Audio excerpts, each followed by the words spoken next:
Righty, well. Good evening, everybody, and welcome to the Town Board of the Town of Austin regular meeting and work session for Tuesday, August 9th, 2022. Please rise and join me for the Pledge of Allegiance. I pledge allegiance to the flag of the United States of America and to the republic for which it stands, one nation, under God, indivisible, liberty and justice for all.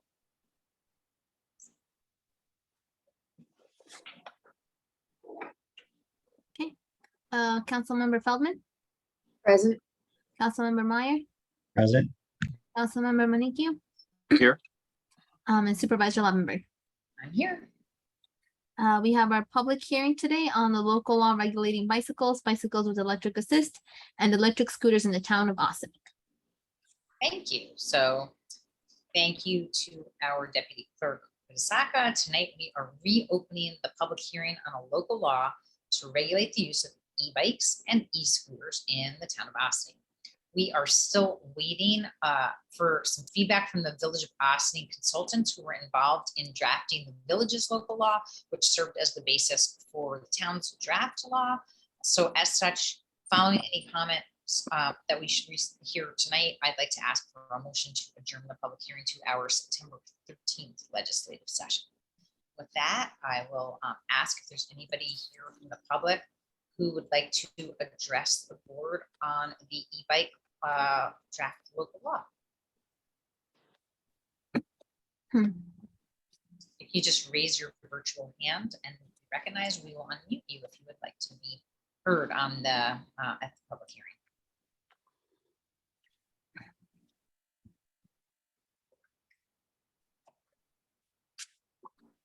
Once or twice. Might I have a motion to adjourn this public hearing to our September 13th legislative session? So moved. All those in favor? Aye. Anybody opposed? Okay. Now, I would ask for a motion to adjourn to work session.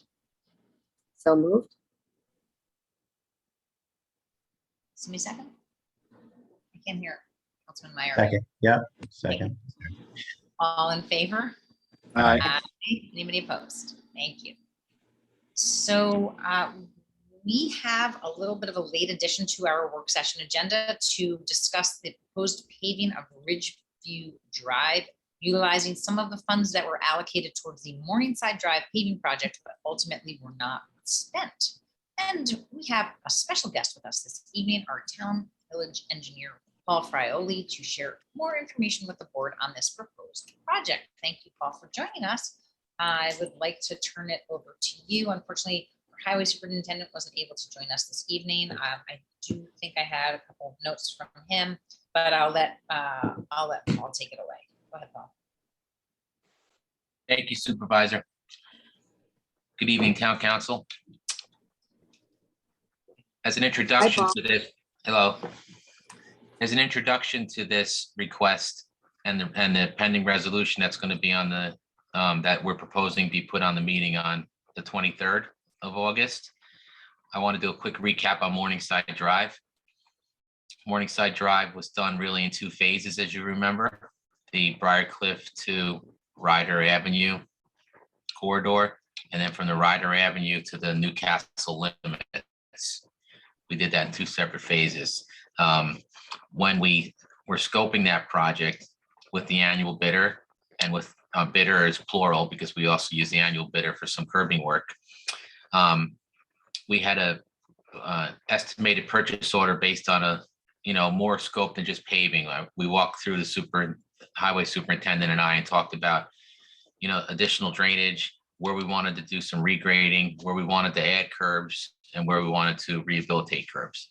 So we put that all into the mix and we created a capital project budget. And then we also produced the individual purchase orders for all those contractors.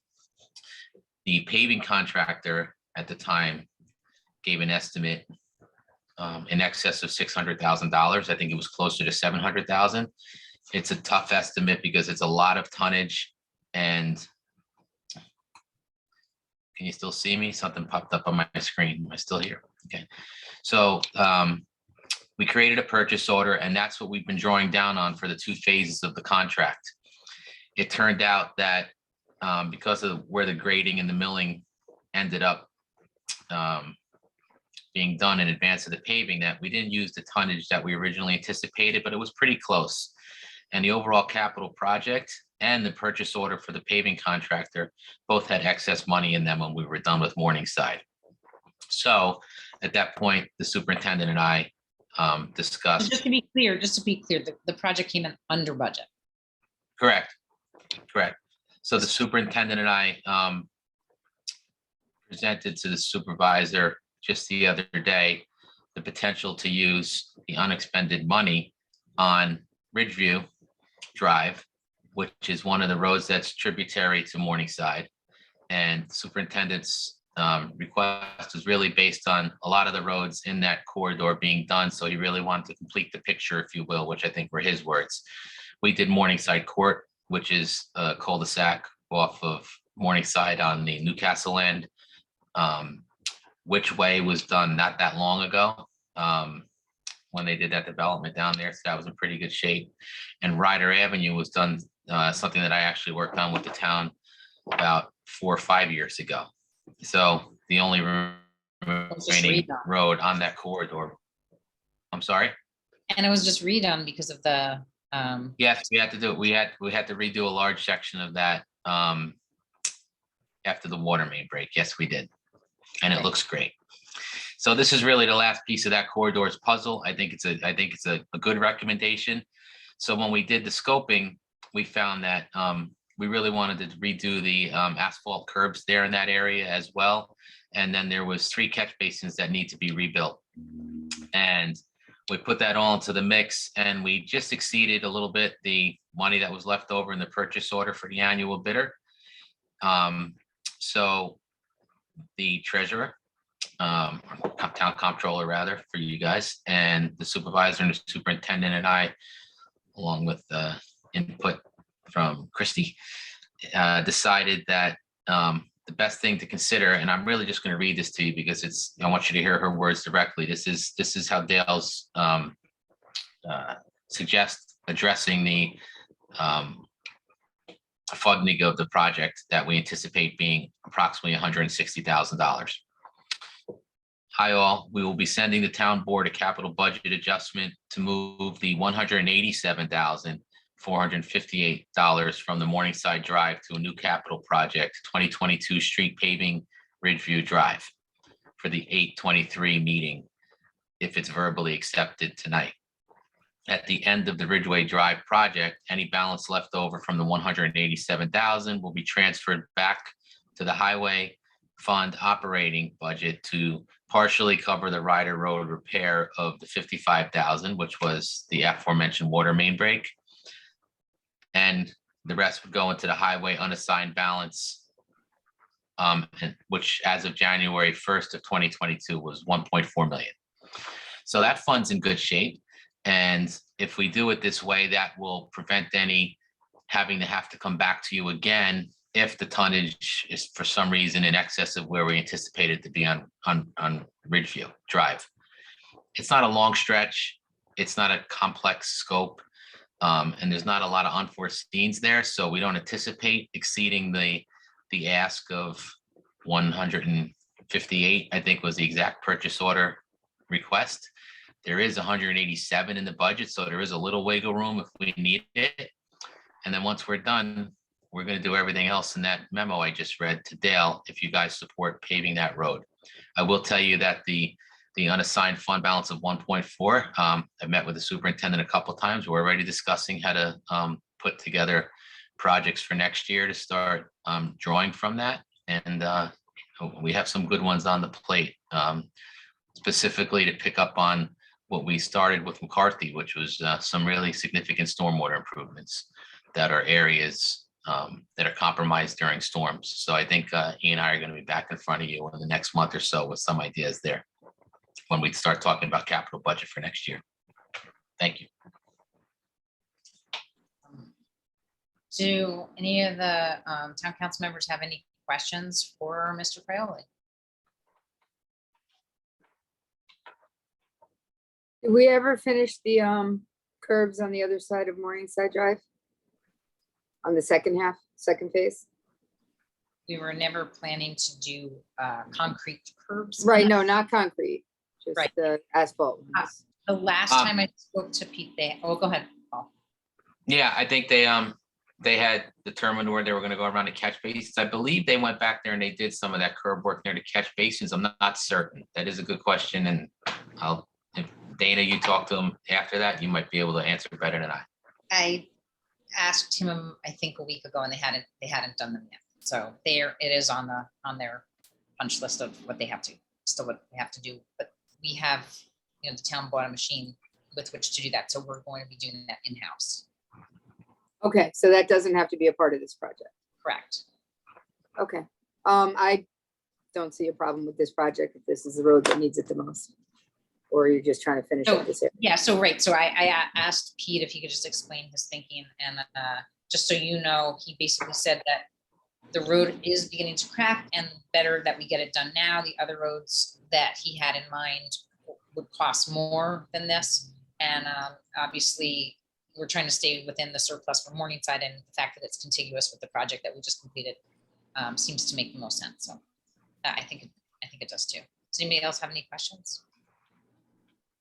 Oh, well, Paul, I just wondering, how are you, Paul? Is there any utilities running underneath that road there? Is there a sewer, water main, and any underground utilities? There's potable water. There's stormwater, and I'm fairly certain there's sanitary line. I don't think those are septic fields over there, but we're only proposing a 2-inch mill and put it back, so we don't anticipate any issues with any utility interaction. I don't believe there's any gas on that road. But even if there is, we'll alert all those entities on our plans, and we'll go from there. Yeah, I think it's a good idea to use it. Okay, any other questions, concerns? Okay, so without further ado, I think we will see that resolution on the meeting, the 8/23 meeting, which, just for the listening public, is going to be a morning meeting. Okay, Thank you. thanks so much. Have a great night. Next up, we are continuing our discussion tonight on the town board's comments to the planning board as part of the River Knoll SDEIS, which is the S, and I forget what S is. I'm gonna turn that Supplemental draft environmental impact statement. supplemental. I forgot supplemental. I knew F was final. So supplemental draft environmental impact statement, public comment period. This evening, we have Glenn Vetchmile, Hudson Park Group, who's the developer of the River Knoll project. He requested a few minutes of the town board's time to deliver a presentation on the current iteration of the project that's before the planning board. Glenn, we're going to hand the floor over to you for your presentation to the board, and that's before we continue our discussion on our comments to the planning board. So the floor is yours if you are with us. I'm here, hold on.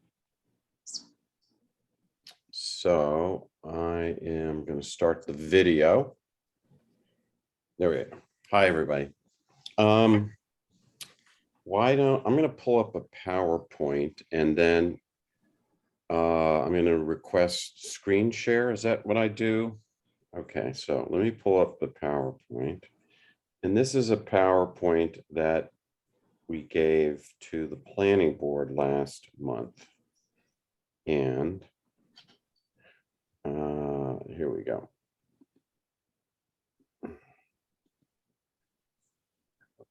Okay, voila.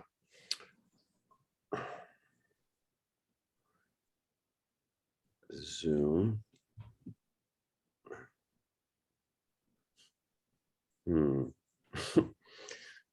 Can you see me? Yes, No. see you, but we don't see your screen. You don't see the screen. Okay. Did you hit share screen yet? I'm going to do it right now. Share screen.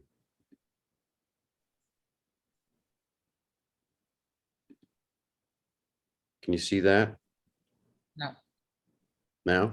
Yes. All right.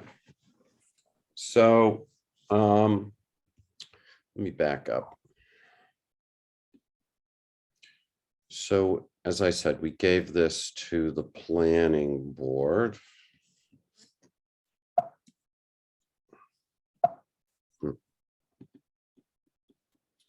I am in another location. I'm on the West Coast, guys, so you have to, I'm a little bit, Computers are slower there. I think they don't work as well. I'm a little bit challenged here. Let's go up.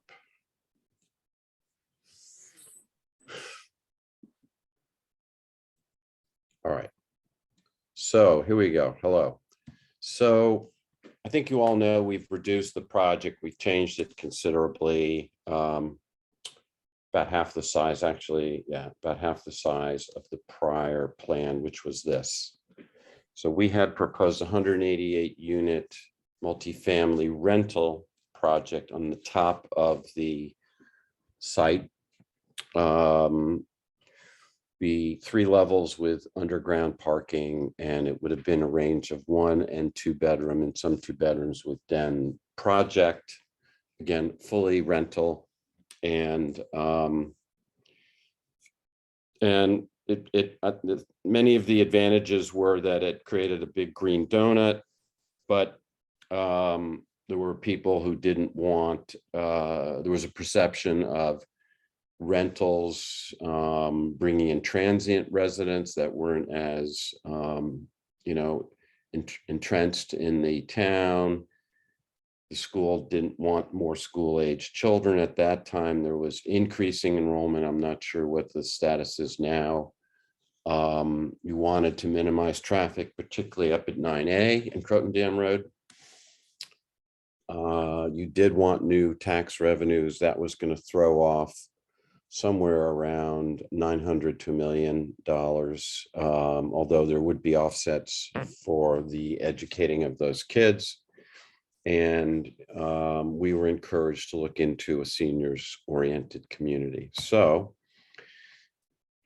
I don't know what some of the newer members know or don't know, but we began our discussions back in the fall of 2014 with the prior supervisor. And in the subsequent years, we're now into this October will be 9 years. We went through several iterations of the EIS. These are full documents that are submitted, and each document is about 800 to 1,000 pages. And each time we submitted it, we typically produced 20 copies for both the planning board, the town board, and consultants and whomever. So we shifted last fall, September, almost a year ago, with the new plan, which we submitted. We obviously began the drawing and all of that much earlier, but we submitted the new revised proposal. And just want to point out, highlighted, that this proposal and the prior proposal has required us to hire upwards of 20 different consultants, everything from environmental people to fiscal analysts to obviously all sorts of engineers, all sorts of environmental people, surveyors, architects, engineers, you name it. Then 2 months ago, we submitted the final supplemental draft environmental impact statement, which is what you have before you. And okay, let's go. Why is it not going down? And I just want to point out, we have been before 5 of your planning board chairs during this 9-year period. We've had 15 hearings or town board presentations. The areas that we address, I don't know if I have to go through them if you have the documents, but it's a fully comprehensive. Okay, so I don't know how, I've not walked all of you on the site, but the site has, 6 buildings, and they're all highly compromised, water damaged. And again, you know, we're talking 9 years of you not receiving much tax revenue off that site. The new proposal will throw off about $1,100,000. There's just various glimpses of the site. So the new plan is a 55+ project focused on empty nesters. People will typically be in their late 50s, 60s, 70s, even early 80s. And this group is, again, empty nesters. They want to move out of a house. They want something that's less requiring of maintenance, and but they still want something that's amply sized because they have lots of furniture. They don't want to move into a small unit. So these units have large entry foyers that we're planning, large kitchens. They will have on each floor a 4x4 closet where an elevator can be installed, because we're talking about an older buyer. And so this is an aerial of it. Can you see my cursor? Yes? Are you there? Yes, sorry, it was me. Yes. Yes. It's your cursor. Okay, so this is Croton Dam Road. Okay. And this is the existing entrance to to Stony Lodge Hospital. The hospital sits up on top. What's going on here?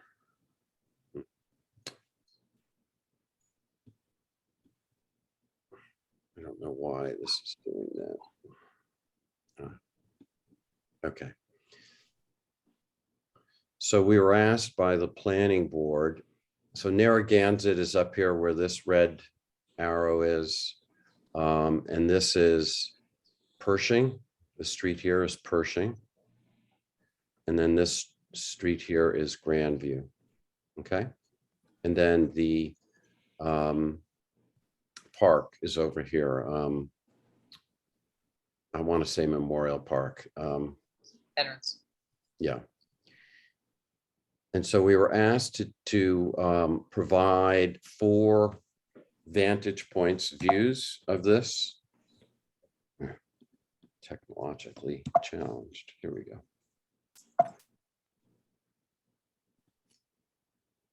It did go down.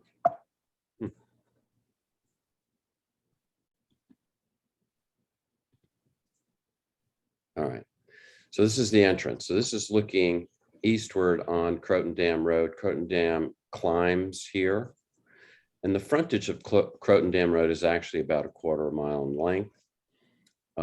We have maintained all of the front of Croton Dam Road as green space. There will be swales here to collect stormwater. And I want to talk to you about that because stormwater will be greatly improved from what exists today, but we will have a front entrance community building, which will have a fitness center, a cycling and yoga studio, a pool, and a coffee klatch where people can come in the morning and kind of hang out and meet their neighbors. So this is looking westbound. You have will be required by the fire department and the emergency services to have a second entrance in case for some reason the main entrance were closed off by a tree in a rain event or something. But this is going to be gated, and it'll be, you know, a compacted road. It will not be, you know, a bituminous road. Why is it doing this? And then this is the same thing. This is coming in off Narragansett. There'll be another emergency access point with a gate, breakaway gate for emergency vehicles. And then this is looking at it from 2nd Avenue, which was where the project is closest to any adjacent residential uses. The existing hospital buildings pretty much mimic what's here, but they're much higher. We're actually about 15 feet lower than the highest current hospital building. And then another aerial view of, this is Second Avenue. We were very careful to create a big green space. There's an existing maintenance building here that'll be taken down, a very unattractive building. There is another building here that is a storage building for equipment. And then there's an old doctor's house that was part of the hospital still there, but that'll be raised. So this whole area currently has a number of buildings and it'll be turned into green space. So this is just an interior view of the units. We're talking about a modern farmhouse, and I'm towards the end of this presentation, I'll kind of go through the precedents that we looked at. This is the affordable. These are the affordable units that we're proposing. Another view, many of the units have sloping sites. So the lowest level will be, in addition to a parking garage, will have potential for an additional den or office, because we think many of these buyers will want to have 2 offices to work from home remotely, and then the ability to put a small gym down below.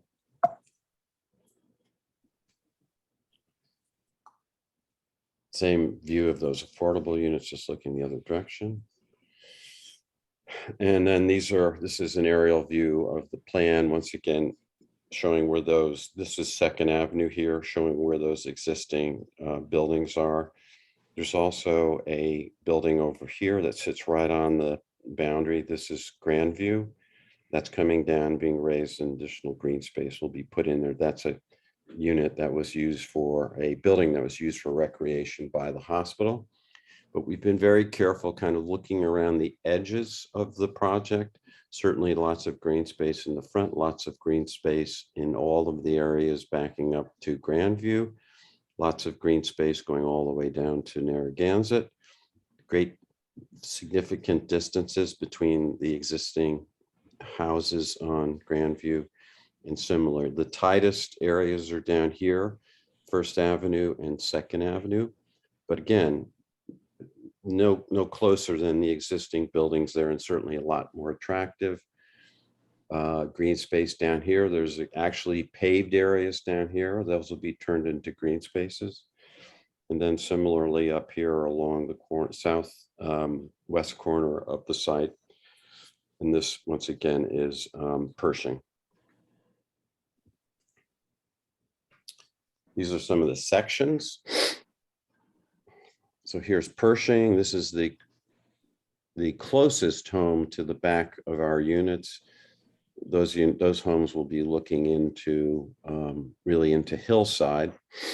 This is the closest of any of our units, an existing home on Second Avenue, and then a 2-story townhouse. There's an existing building here. This is looking from Grandview's over here. The closest any of our buildings are to any of the neighboring homes on Grandview. And then this is from First Avenue, kind of another look at. So we studied a number of projects that are contemporary farmhouses, looking at the elements of those farmhouses, which are, standing seam metal roofs, different kinds of window treatments, batten and board siding. We also looked at color palettes. I like this one particular, kind of white and gray tones. And this is the inspiration for the entry building. It'll be a 1.5-story structure. And then once again, we looked at glazing of all different types of modern farmhouse, looked at the doors very carefully, railings, and roof lines. And just so everybody knows, I started my life as an architect at Cornell and worked for the first 2 years as an architect and studied economics. But in all my projects, I have great pride in designing things that are attractive. I'm not like a Toll Brothers that is really a production-oriented public company, and they really focus on numbers of units. I like to go back to my projects year after year. So how a project looks is of great importance to me. So the units will be a mix of 2-bedroom and 3-bedroom, 2-level units with basements. Will range from 1,700 to 2,400 feet. They have 2-car garages. They all have dens and offices. They'll have large floors, as I've said, and they all have large closets in all of the bedrooms, contemporary kitchen, state-of-the-art appliances, and then the ability to put an elevator in. So I want to talk to you too about the market. So the empty nester market, we study it throughout the county, throughout the Northeast. And these are primarily people that are, once again, are empty nesters, but they still want to have an amply sized home. They have lots of furniture from their houses. They don't want to get rid of it all. They want their kids to come back. They may be off at college or, off on their own careers, but they want them to come back and have an amply sized bedroom. These are not people that want to crowd into a small unit. And what's also very important for these projects is to have, all of these projects, is to have a very substantial amenity package. And that's really what separates these quality projects for ones that aren't really perceived. There's market perception, and there's also the banking community and financial communities that kind of look at these projects. There are certain metrics and things they look at. They look very carefully at obviously the demographics, and this market is very deep. There's very, very little project like this. Does somebody want me? There was a beep. I No? think that was my computer. Sorry, I keep unmuting and. Yeah, market's very deep. All of the projects like this have done very, very well. And once again, the financial community looks for certain sizes and certain amenities for these projects. And the other thing that is important is the professional management. So the empty nester wants to travel more. They want to spend less time maintaining the outsides of their homes. So these units will be professionally maintained and managed. And if you go away for, a couple of months, maybe you have a place in Florida or wherever, the management company will take care of the units. So I want to talk briefly about the areas that always come up. So Phillips Price, is a third-party fiscal analysis firm that submitted their analysis of the fiscal impact of the project, and then separately, the town's consultants weighed in on it, and we've, I would say, come to an agreement, more or less, that the project will throw off about $1,125,000 in new revenues, $741,000 of that going to the school district with no offsetting costs to educate those kids. So fresh $750,000 going to the school district, and then an increase of revenues over what currently is being thrown off by the site, which is $98,000.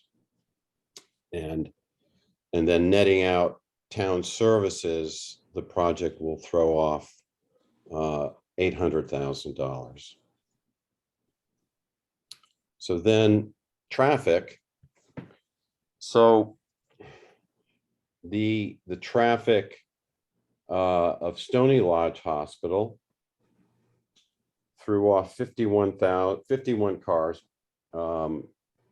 AM peak and 60 cars PM peak weekdays. Those are the peak hours. Our project, and once again, the town has its own third-party traffic consultant that's weighed in on this. And we've agreed that the new townhouse plan will throw off 19 cars.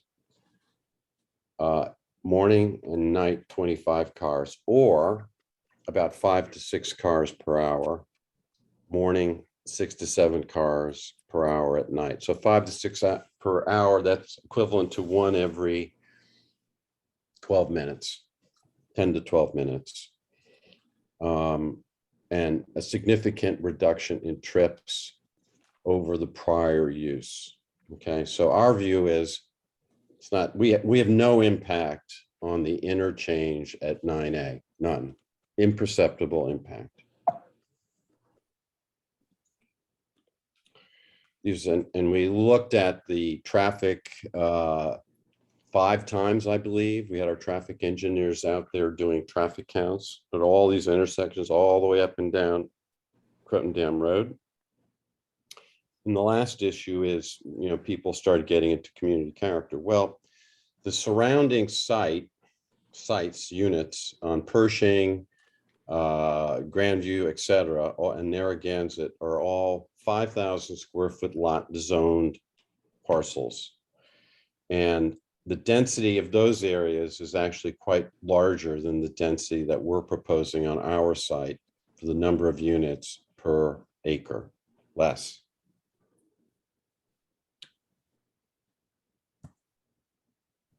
So I guess the last thing is I would say to everybody is we don't have any additional things. I'm looking out the window and there's a hummingbird right in front of me. It's amazing. If someone said, look, you have to design something that is minimally impactful to a town, has very deep market need, and is highly beneficial to the town through taxes and through minimization of impacts, this would be the project. I have no other tricks in my bag to offer the town in terms of providing something that will be beneficial to you. And quite frankly, I've never had a project in my life that's gone this long to get approved, ever. The longest has been 5 years. We're going on 9 years here. So we think you should be embracing of this project and not be critical. And the reason I bring that up is when I listened to the town board's last session, I didn't hear one positive thing, nothing. All I heard was what we could provide you in addition to what we are already providing you. The 10 units that we're providing you, affordable housing, those will cost us about $5.5 million to build. We don't make any money and we lose money on those units. So we have no additional tricks up our sleeve, guys. We're there.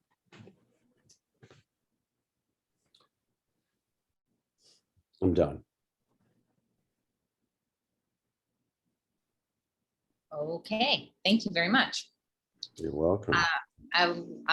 We are, as you know, from our work session, are in the process of preparing our comments for to the SDEIS for the planning board. You know, through that process, you'll have an opportunity. You guys can hear me. You'll have an opportunity to respond to any of our comments, and obviously there are opinions. Just to be clear, I'll open it up now for the board if anybody wants to ask Mr. Vettermeyer any questions. Otherwise, if there are no questions for him, then we can proceed with our work session to have a discussion. But we're gonna put Glenn back into the off of the panelists for that part of the work session. So now would be the time if you have any specific questions. And again, the questions that the next part of this would be for me to turn it over to our counsel Donna to just take us through the draft of the comments that she's put together in response to the ones that we had from our last work session.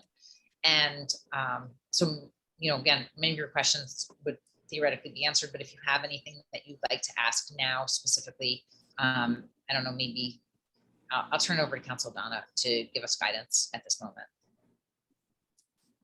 You can ask any questions you would like of the applicant since he's here.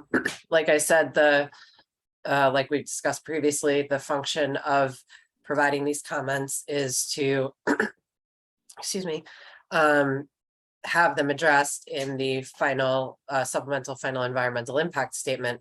But if you want any clarification on any issues or there was anything that came up, I believe you had mentioned talking a little bit more about the stormwater. I don't know if that's something that you want to address, because I don't recall if you ever came back to that. I know that was an issue that came up last time, so that may be helpful. But the comments that are submitted, there will be another opportunity for the applicant and his team to try to address them. But given that the applicant's here, obviously, if the board members would like to ask any questions, you certainly can. I mean, Yeah, just before you respond to that, I'm just going to throw out a couple more really quickly. One of the questions that came up last time was about how, because I think you said right, even in one of your slides on this presentation, that nobody 19 or under would be allowed to live here. So if you could just talk about what the legal Yeah, good question. rationale is for that, and how that works.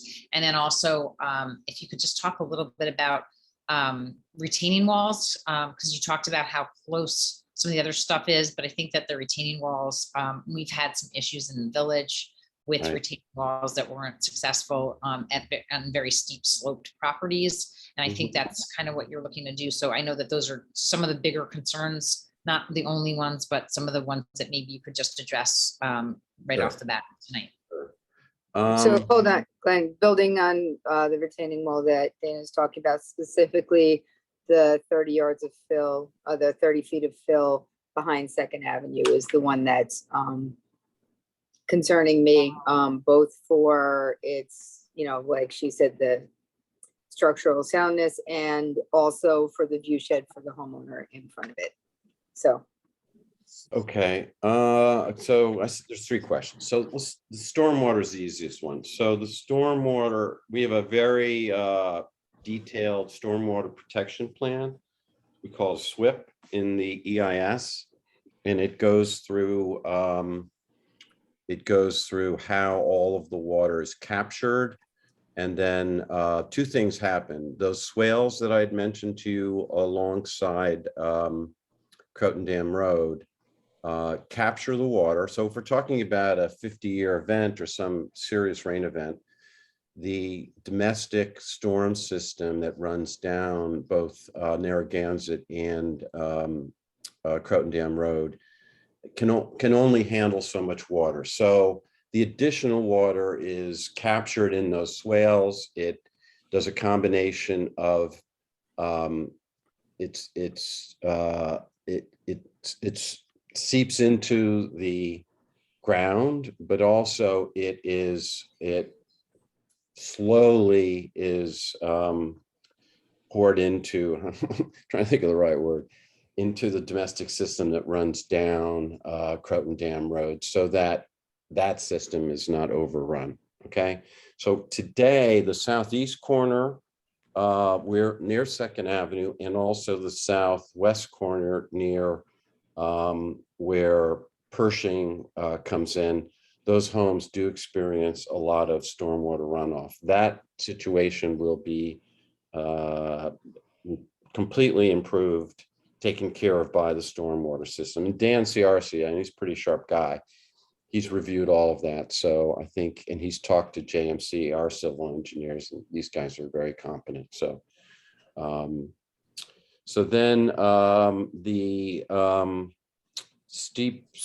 retaining walls, I ought to pull that up again. I think it'd be easier to explain that if I pull it up. Share screen. Can you see anything on my screen now? No? Other than hear my voice? Nope, No. I can see you. Can see me? Okay. Well, anyway, I'll try to do my best to explain it. We are putting some retaining walls there. I can't think of a project anywhere that there aren't retaining walls because they, but I don't think, Liz, we have a 30-foot retaining wall anywhere. We've been very careful to step back retaining walls. All of those retaining walls get pinned into the earth so that there's no chance of them toppling over. I don't think the loads from any of those houses will push out any of those retaining walls. And there's only really one spot in the entire site that personally I would be concerned. I think it's the one you talked about, it's 2nd Avenue. And we've spent a lot of time knowing that Dan in particular has been concerned about that, actually engineering and looking at that very carefully. So going forward, that certainly will be something that we would look at carefully. And, you know, Dan is very good. JMC, who will design it, are very good. My architects are really good. But we did spend a lot of time looking at that particular part of the site because that's where our units are closest. But I got to say, the back of those units are going to be nice looking. Other So you ones. have a view from 2nd Avenue, so about Yeah. how much higher than if you could pull that up, I don't know, you seem to be Yeah, having let me trouble. try to pull it up. Let me try. I think a picture's worth 1,000 words. Right, so that would really help me. Yeah.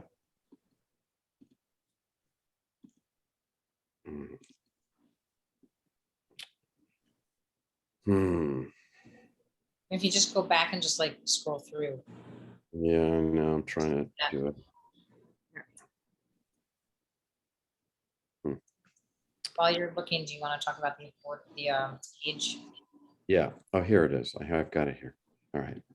All right. I've got it up now. Can you see it? No. No? No. All right. Let me go into the, I got it here. So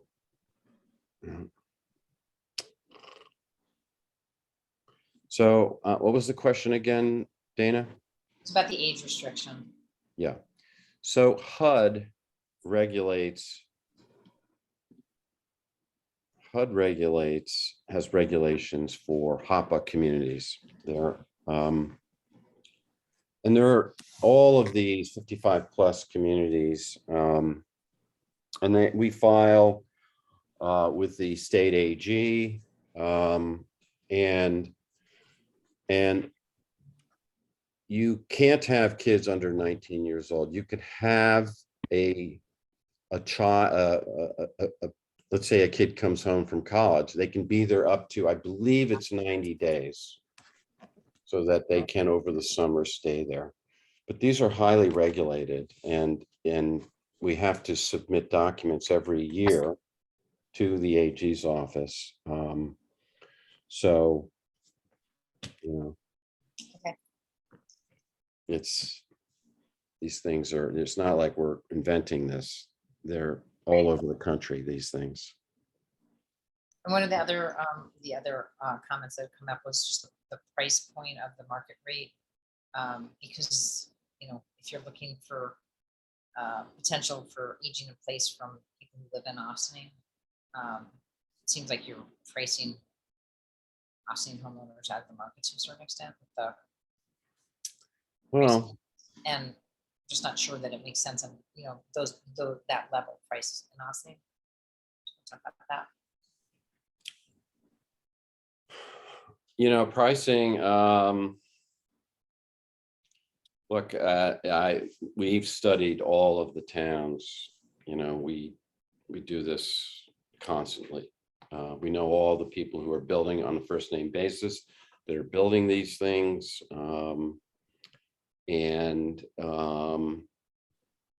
We know what the rents are that are being gotten down on the waterfront by Ginsburg.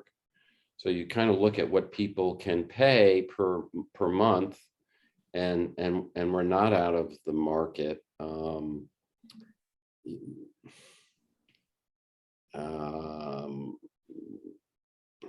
don't know how to answer that other than we study the market very carefully, and obviously the last thing we want to do, and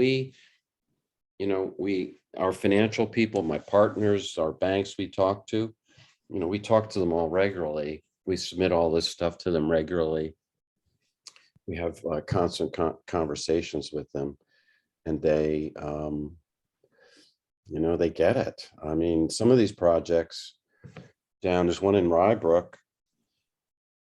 They're getting, I hate to say it, they're getting, high $1.5 million up to $2 million for projects like these. And not that we would do anything like that, not that we want to do that, but going throughout the county, we've seen 20% plus increases in every town because of COVID. And demand is very strong. I have a project down in Dobbs Ferry, and it's just nothing on the market.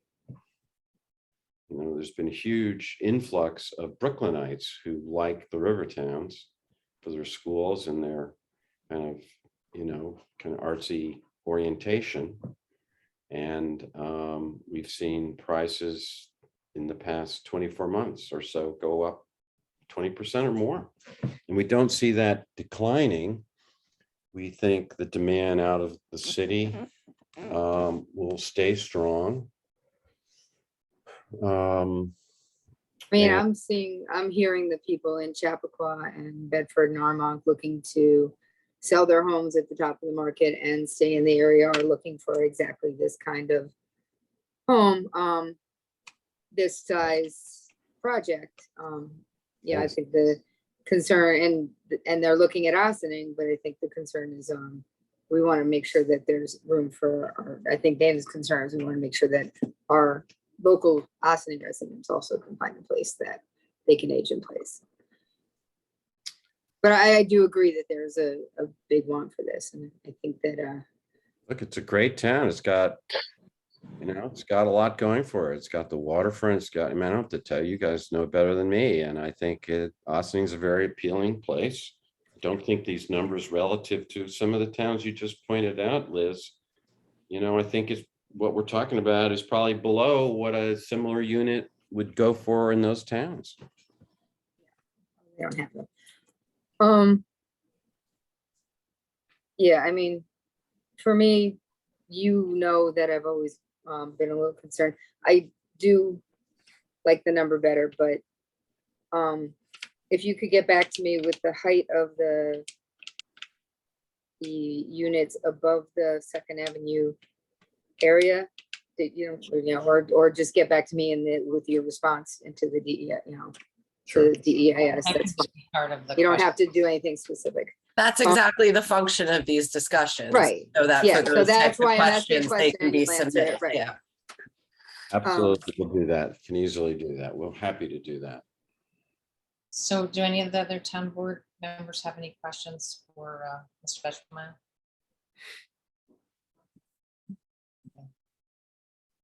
Thank you very much for taking your time at Yeah, your you too, guys.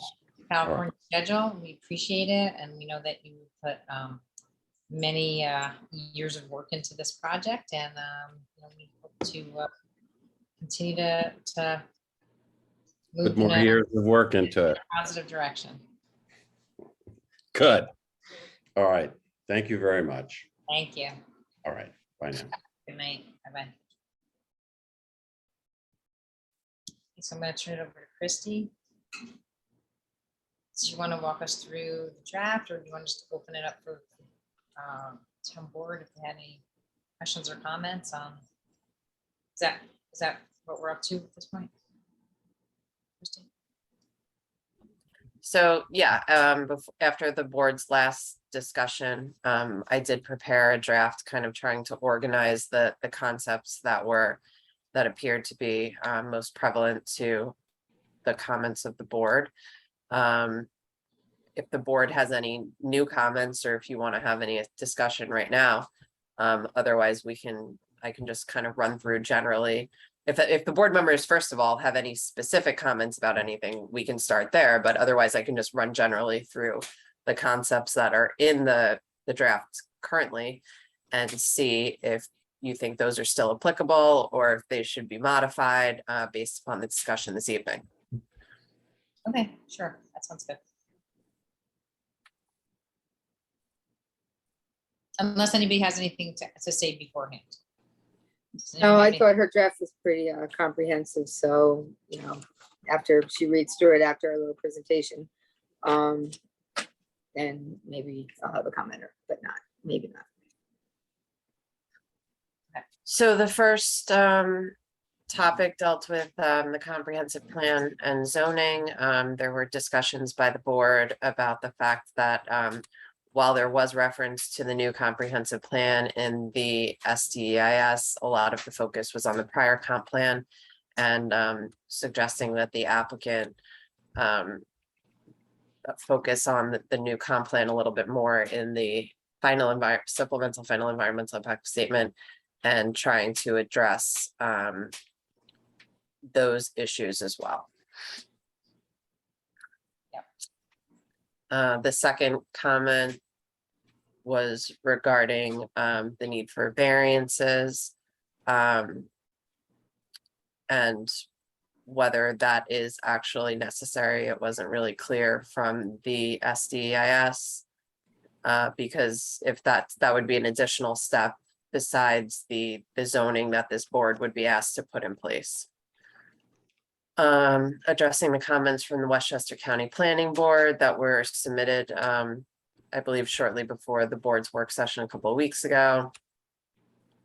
Identifying if any of the alternatives discussed in the SDIS are comparable to the Village of Ossining zoning districts that are in close proximity to the property. The applicant did talk about the density of the some of the residential developments in the area immediately around the properties. So I don't know if the board feels that that's still necessary or if you want to leave that in. I mean, I'm happy to leave it in or take it out, whatever somebody wants to do. I feel like you did address it, but you can leave it in. Just to have it And then the last one was there was, and the applicant did also address this evening. There's, proposing the increased tax revenue and affordable housing units. And kind of exploring what other improvements or benefits to the town there are from this development. The applicant, I believe, did address that. Well, he addressed why he took everything out and he said he wasn't going to give anything back, but maybe we could rephrase it a little bit. Because I don't necessarily think that the board is willing to forego any or all of those recommendations because of the nature of the description of the changes. Is how I'll put it. Okay. Does anybody else comment about that? I agree. I think it should stay in. And it kind of relates to a comment that Councilman Meyer had made at the last work session, exploring whether there is the potential for any additional affordable housing units above the minimum that was required by the code. And I think you did include some of the environmental asks too for the building, and I know actually it was just on a call today that they were requesting that municipalities put in place requirements or actually local laws that do not allow any additional fossil fuel infrastructure buildings to be built where they're tied into fossil fuel infrastructure. So I know that this building is still contemplating gas because sort of got in under the under the end of the, before the kind of moratorium in place, that doesn't necessarily mean it's a good idea. That was one of the comments that's included. It's just in a separate section. Okay, So then there was a discussion about residency, which the applicant did talk about a little bit. But if you want some more details on how that would look and the types of mechanisms that can be put in place to ensure that it's enforced, I will say having to report annually to the AG is a pretty good enforcement mechanism as far as they go, and it's something that the town board wouldn't necessarily have to administer. As opposed to, for instance, the way the town has to administer its own affordable housing regulations. So having something like that is also beneficial. You know, we could always require that anything submitted to the AG's office also be submitted to the town for record keeping purposes, but that's something that we can leave in to explore in a little more depth. The next was about the size of the homes and the fact that there would be units with multiple stories with a lot of stairs, and whether that was conducive to accommodating an age restricted development where people are intending to age in place. The applicant did address that, so I don't know how the board feels about that. I mean, we talked about that. I knew that the elevator option was there from having read the DEIS. So I think we decided we were still going to include that, just because I don't know what that does to change the affordability of the units. If you have to add that elevator, I think that was sort of part of the question. Does it make it much more expensive? And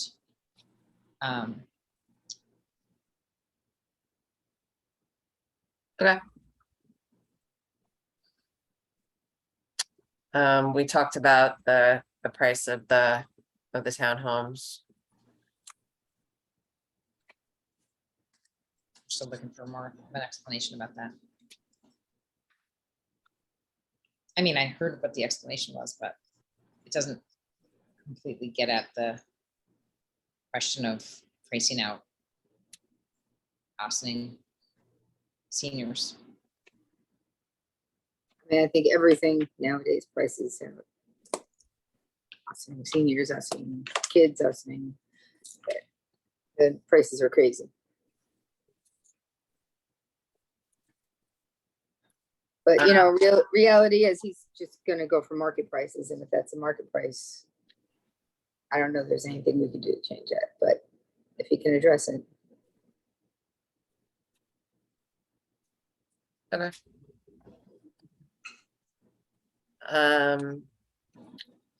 There were questions about which of I believe this was Councilman Fields Tuile who raised this last time.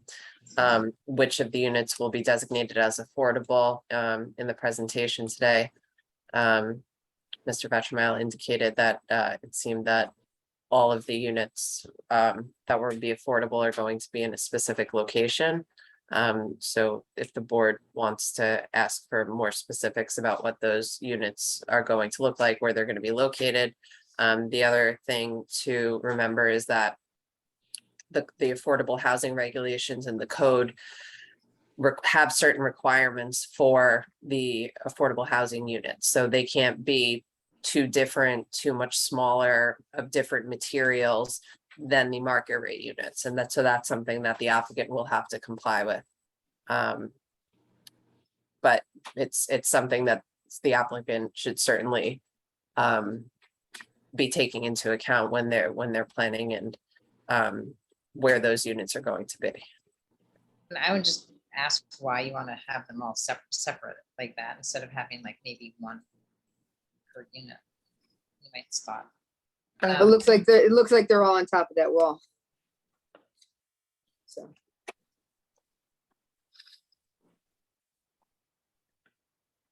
Is there anything else, Christy? Sorry, I'm just taking a note on that comment so I can Okay. incorporate it.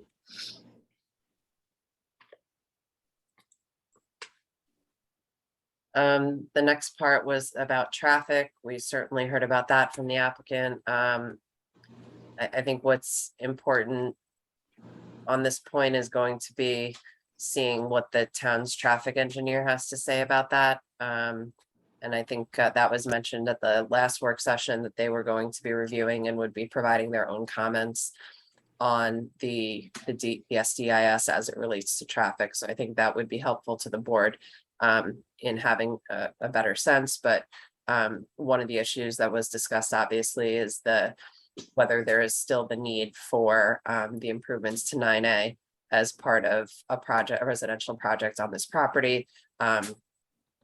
Given the difference in layout and the frequency of traffic based upon the analysis that the applicants provided. Only comment that I will make about traffic is that there's an awful lot of traffic right now, and that's without anything being even open. So any other building that's taking place in that area is going to have an impact on traffic. Certainly at, some of the times, I don't necessarily know that a project of this size has an outsized impact. It's going to have an impact no matter what. I agree that it might be less than, the impact of Stony Lodge from X number of years ago. 10, I don't know how many years it was operational. But, again, traffic in the area has just increased exponentially. I think in recent years, maybe it's dipped a little during COVID, but no matter what, having a, multiple residences there, 98, I think, is going to have an impact one way or the other. So improving a lot for everybody, including your new residents, would ultimately be a good thing and a nice achievement for that you can hang your hat on as well. Yeah, I think we should still look at it. Or he should still look at it, more to the point. Okay, so we'll leave it in. The board was concerned about how the change in the layout of the development from being more confined to the top of the hill to being spread out would have more impacts on the property from an environmental standpoint. With the fill and retaining walls, which the applicant indicated they'll get us more information on, so I think we should certainly leave that in. The applicant addressed stormwater, less open space, that's, I guess, still there. The other thing, I guess, that the applicant spoke about tonight was the fact that there are additional buildings currently on the grounds in certain locations that are going to be removed. So I'm not sure if maybe an analysis of, the net change may be helpful to the board. Not comparing it necessarily to what was the previous proposal, but comparing it to what is there currently. In terms of impervious coverage or something like that, that may be helpful to see. Sure, I do think some of that stuff is already in there, but yeah, sure. Just point out the pages. And I guess it ultimately comes down to also the density, which was a comment that was made last time. I think, yeah, I mean, I think that Glenn did sort of address that tonight. But that's okay. I mean, again, I don't have a problem leaving it in there. Is that it, or is there anything else? I just had one addition. Yeah, what's up? One of the things that I think actually came up last time, and I would just be curious again, because I don't think I saw it in the DEIS. And Glenn mentioned today that he'd studied farmhouse architecture, and that was what was the sort of the driver behind the decisions that were made in the proposed design. And I'm just curious where that comes from and how it ties into the neighborhood. You know, in other words, from your excellent education at Cornell Architecture, I'm sure that, you know, taking into account the characteristics of the architecture in the neighborhood would, you know, something that you might think about. So where those details from Farmhouse came from, I should have asked you while you're on, but we'll just throw that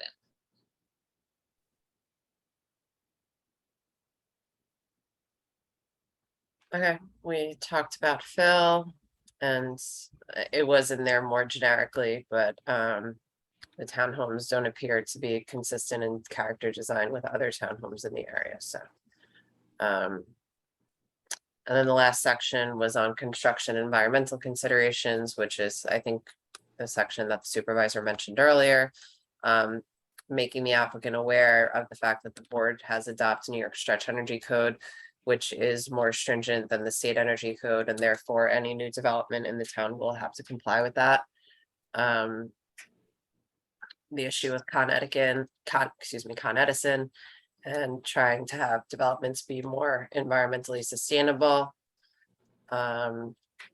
Looking into LEED certification at some level.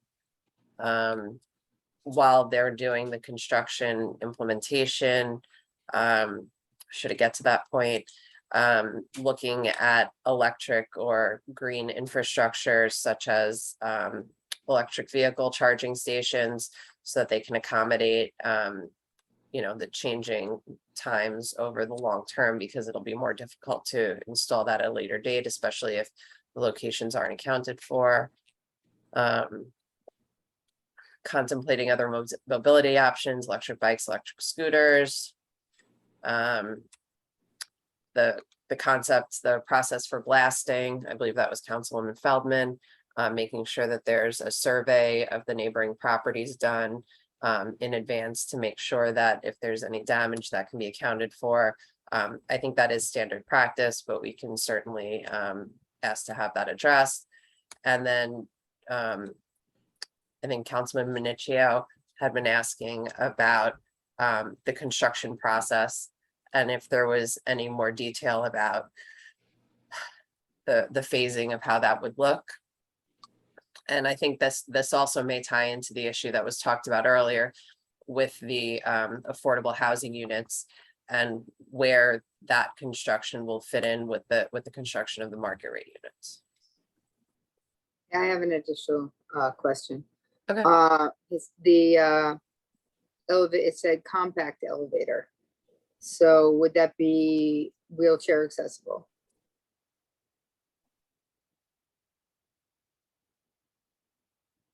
Would it be big? And is the closet and or elevator designed to accommodate a wheelchair and or a person pushing it?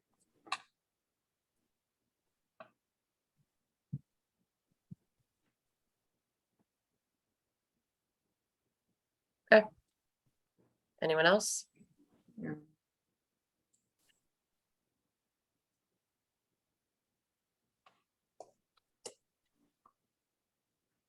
Okay, so I think substantively, we're staying pretty much the same. There are a few additions, modifications, so I can take care of that, and then I can circulate it to the board for individual comments one last time. And then we could get this submitted in advance of the planning board's deadline. Fantastic. Happy to keep moving this forward. Or with all due diligence, of course. And if the board thinks of anything else, after having some more time to digest the applicant's presentation, you can certainly reach out to me individually. Great. So again, I appreciate the presentation from the developer. Thank you, Glenn. Thank you to the board for your thoughtful questions. Glenn, I think that, you know, again, we all know that you put a lot of time and energy into this and effort and thought, and we certainly have responded to any of the community's concerns and as well as the boards. And I hope that we can come to some sort of a conclusion. about this project in the not too distant future. I will say that, I kind of wish that you had opted to just kind of cut the size of the project and have in the original footprint, and that would have been a lot easier for us, but we'll go forward with what we have. Don't disagree. Okay, thank you very much. And with that, could I have a motion to go back to our regular meeting? So moved. Second. All in favor? Aye. Anybody opposed? So I'm going to start with some announcements. Is that right? River Jam is back this Friday. Woo! We had a great firefighters parade last Friday, and many of us were there, and it was great. This Friday, we're back with River Jam, August 12th, Friday, with Mark Von M. Mark is a returning favorite to the Lewis Engel Park stage, so don't miss him and his band this Friday. We will post the food truck lineup later this week, so you know that you should head down to Engel Park at 5 p.m. hungry for some of that good grub. Music starts at 7 p.m. Thank you to the planning team for River Jam, the Greater Austin Chamber of Commerce, Mike and Miriam Risco, and Sing Sing Kill Brewery. The weather's also looking beautiful for Friday, when hopefully the heat will be breaking just in time for a perfect night on the river. Hope to see you then. Other free summer entertainment continues with the last installment of the Summer Acoustic Series at Market Square tomorrow, Wednesday, August 10th at 7 p.m. with Sundad, a local fave. The Family Summer Entertainment Series also wraps next week on Tuesday, August 16th at 7 p.m. with magician Anthony Salazar at Market Square. The next and last Monday Night Jazz at Henry Boarding Park is Monday, August 22nd with Peter Braining and Talking Drum, starts at 6:30 p.m. Be sure to grab some dinner for one of those concerts from one of our local eateries. All of these wonderful entertainment programs in Austin's beautiful parks and public spaces are there for you to enjoy, so enjoy.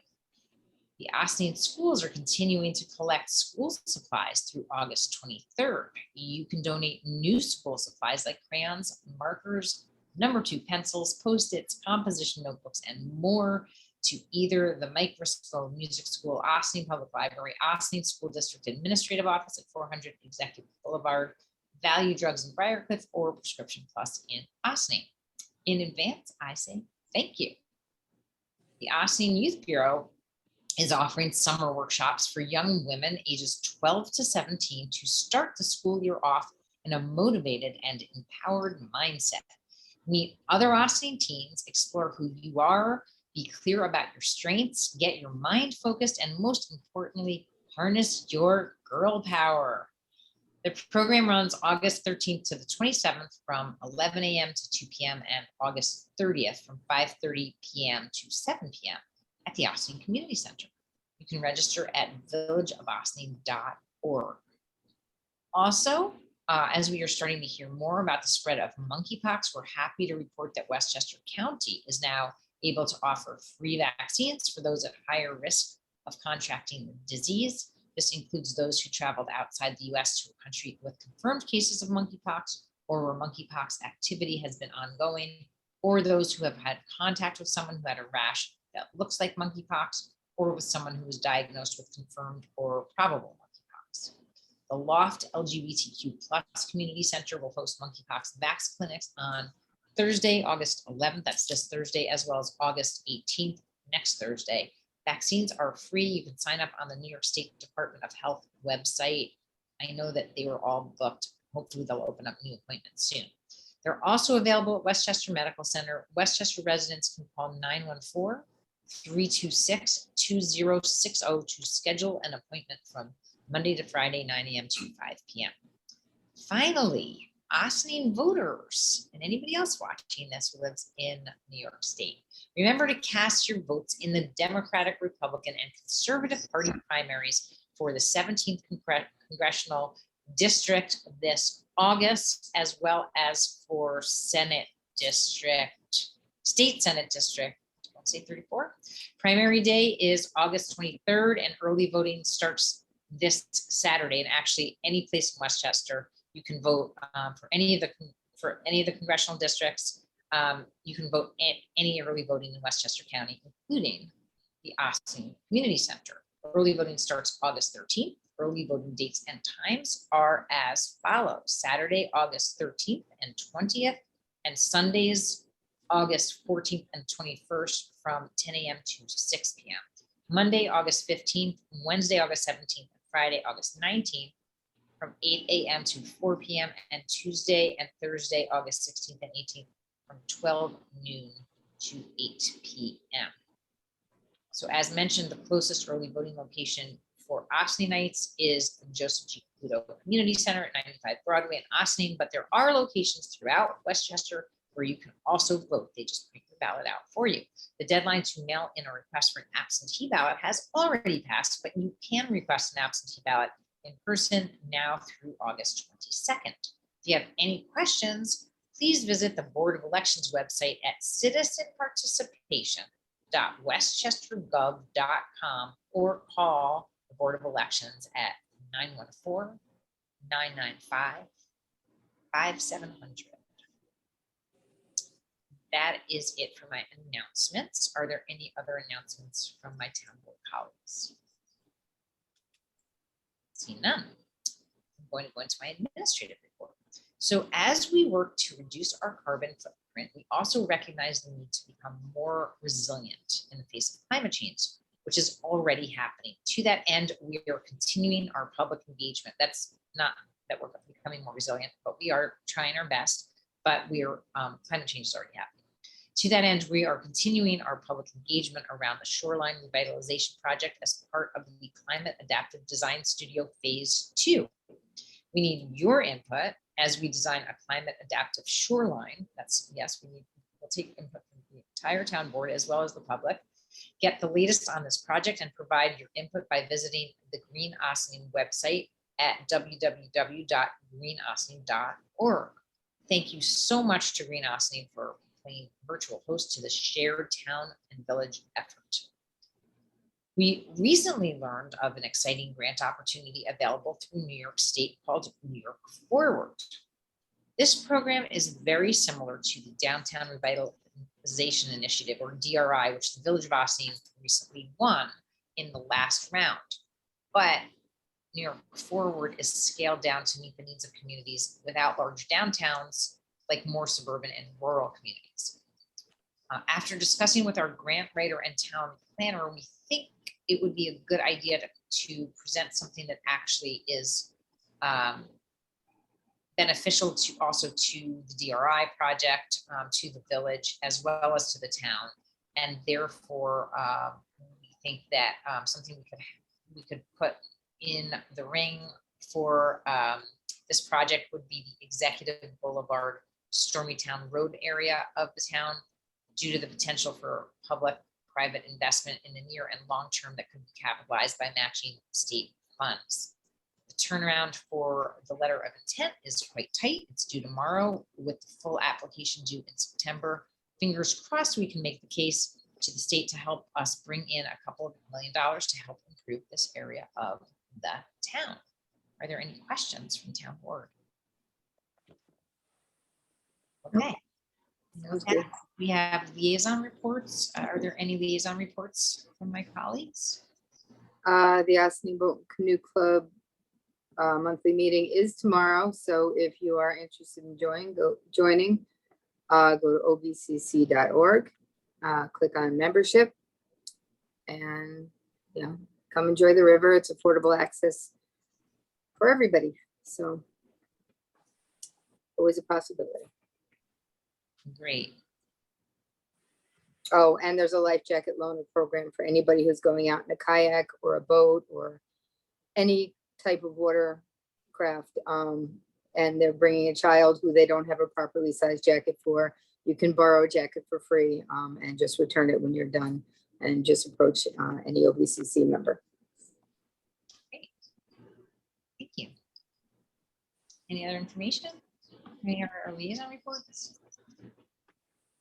All right. Well, with that, I'm going to ask if there's public comment on agenda items from anybody in our audience. The agenda items are the ones that we are going to be voting on?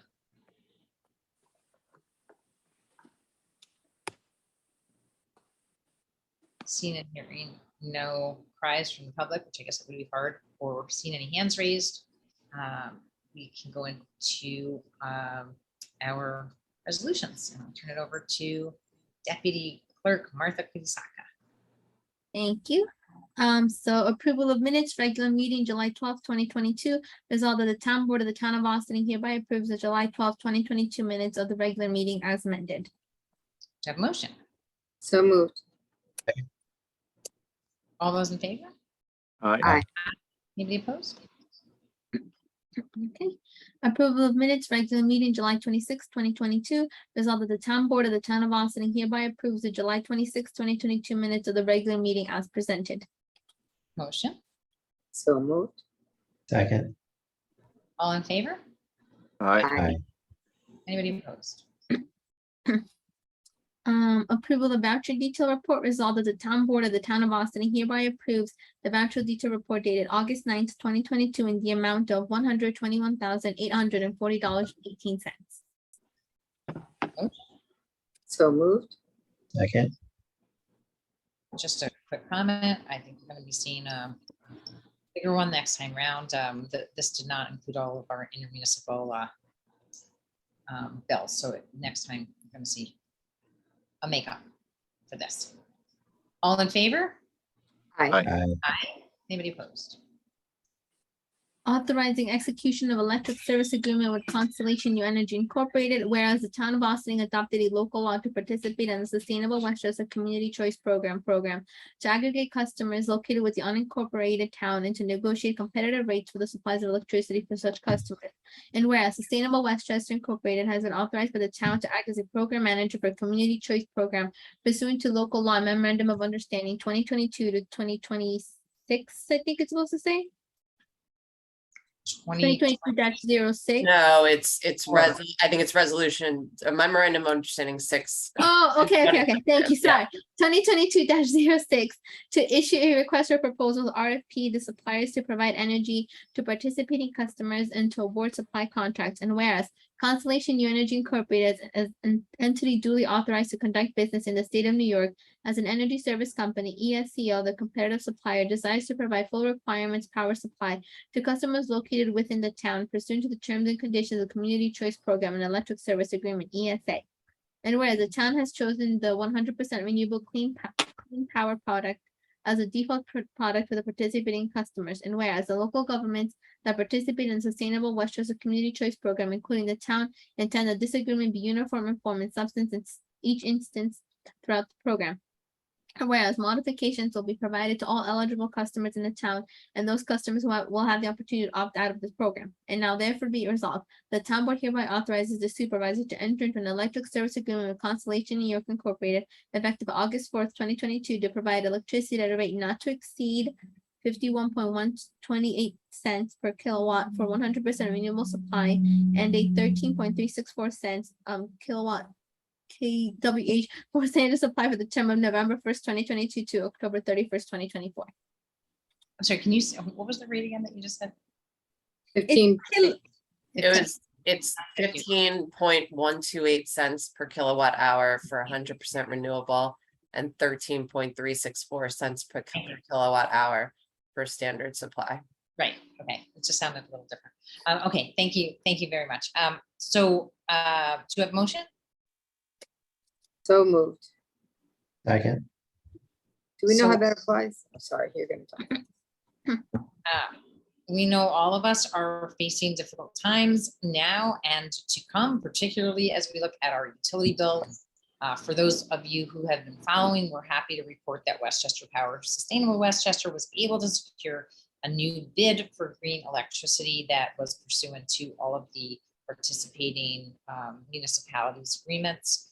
And signing this contract enables the town to participate in this new contract. So we are hopeful that we can be back on track with renewable electricity supply. If for any reason anybody wishes to opt out of the program, they can call Westchester Power at 844-605-7650. And also that is how you can get more information. Sorry, Councilwoman Feldman, did you have a question or further Do we know how discussion? that compares to the Con Edison rate at this time? At this moment, I don't know, but I know that the prices have been fluctuating very fast. I do believe that, you know, the brown option, which is not 100% green, is I think maybe 2 cents kilowatt hour cheaper. But by opting into all 100% green, we drive demand for green electricity, which supply, which is something that we desperately need, and we drive the prices down. I get that. I agree we need to do this, but locking into an electric rate right now just is scary for me. You can opt out if you think that you can have a better chance to have lower rates on the open market. Anybody? No, I believe in this program, so I'm in. Further discussion? All I those just in- very quickly pulled up my own Con Ed bill and the delivery you. charge was like 14 something cents per I don't know kilowatt hour what- in July. Okay. And that was outside of the regular, you know, that's, you know, not in CCA, so right now. Well, yeah, I think CCA, ESCOs are also much more expensive. So if you like, again, if you're going out on the market, if you have you're an individual contract, unless you locked in at a lower price a while ago, this is still going to be lower. it's the shortest contract they could get, do you know? I think it wasn't the shortest. They could have gotten a 1 year and it would have been more expensive. Okay. So going out for the second year brought the price down. Thank you. Anybody else? All those in favor? Aye. Aye. Anybody opposed? Thank you. Okay. Cancellation Town Board Work Session Tuesday, August 16, 2022. Be resolved, the Town Board hereby cancels its work session scheduled for Tuesday, July 16, 2022 at 7:30 PM. Motion? So moved. Second. So we are winding down our meeting for the summer and canceling the next week's work session. Also, as a reminder, our August 23rd meeting will be held at 8:30 a.m. due to the scheduled congressional and state Senate primary. And then August 30th is a fifth Tuesday. We will be back to our regularly scheduled meetings on Tuesday, September 6th, a work session. All those in favor? Aye. Aye. Anybody opposed? Extension of bid deadline, Highway Department mechanic shop roof replacement. Be it resolved, the Town Board hereby extend the deadline for bids for the Highway Department mechanic shop roof replacement project to Thursday, September 15, 2022 at 10 a.m. Motion? So moved. Second. So at the advice of our bidding expert and water superintendent, Andy Teese, we are extending the deadline for bids for the Highway Department mechanic shop roof replacement to September 15th. Discussion or questions? Just to those- clarify, sorry, the reason why the recommendation was made by Andy was because he thought a site visit would also be productive for potential bidders. And so this allows a little bit more time to get the bids, to get the notice out, and then have the site visit. And then with the Labor Day holiday, give people enough time to actually put together the bids. This is very much common sense. It sounds good. All those in favor? Aye. Aye. Anybody opposed? Call for public hearing, local law to amend the zoning code to establish a special permit use for artist communities. Resolved that the Town Board of the Town of Boston hereby calls for a public hearing to be held in the matter of a local law to amend the zoning code to establish a special permit use for artist communities on Tuesday, September 13th at 7:30 PM, held via video conferencing only in accordance with state authority, with the login information available on the town's website in advance of the meeting. Motion? So moved. Second. Any discussion or questions? So just following our work session discussion last week on this local law, we're setting the public hearing so that we can move this legislation forward. All those in favor? Aye. Aye. Anybody opposed? Okay, monthly reports. Result of the town board of the town of Austin and hereby accepts the following monthly report for the month of July 2022. Tax receiver, GE Helicopter, Town Supervisor's Office, Town Clerk, Dale Cemetery, and Town Highway. Motion, So moved. Second. all those in favor? Aye. Aye. Anybody opposed? Okay, so I guess. Is there anybody here who, I think we have public comment on anything whatsoever. So if anybody would like to make a comment on anything, please raise your virtual hand and we will recognize you and unmute you.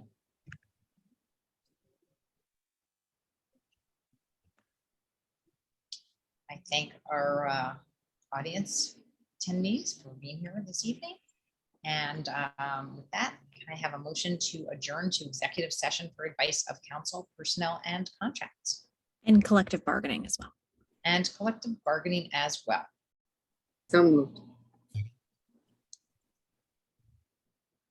Second, anybody? I'm gonna Second. second it on that. Okay, all those in favor? Aye. Aye. Anybody Aye. opposed? Okay, so thank you for joining us. As stated earlier, we're going to take a little bit of a summer break from the town board meetings. Our next meeting will be bright and early, Tuesday, August 23rd at 8:30 a.m. And I know that we're going to be approving a resolution for the capital project that we mentioned. And then we will be back to reality for the fall, starting with September 6th work session. We anticipate continuing our meetings via Zoom, but please keep an eye out on the town's website in case the executive order allowing for video conferencing meetings ends before September. I hope everyone has a great rest of your summer. If you're not going to be joining us for our August 23rd meeting, we can't wait to see you for a few more Friday nights at River Jam and at all the other great places and events that are happening around town. Have a great night, everybody. See you soon.